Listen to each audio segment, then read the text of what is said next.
Yung maubos ang tubig. Kailangan yung tubig na yan, mapatuyo mo lahat yan. Diskartehan mo kung paano mapatuyo.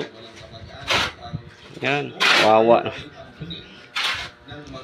Yan, videoan ko siya kaya kung marunong na daw siya, di na siya magpagawa, tapos maghiwalay na kami. Yan. Dito.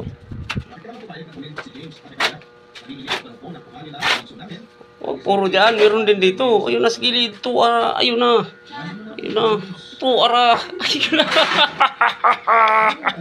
Ayun na. Tumagas na. Basa na yan dyan, ilalim eh. Dito naman, tuyo pa to dito. Yan. Iki, patuyuin mo yan. Yan. Yan. Yan. Lo, yung bigas na. Yan. Tuyo. Yan.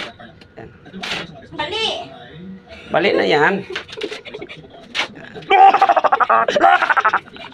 Latakas na! Kapoy. Alam ba? Tapoy, oy. Tira lang. Likod. Ganun-ganunin mo rin para ang tubig sa ilalim magkalat-kalat siya para hindi siya palagi nandyan. Yan, di ba? Kuha tubig doon.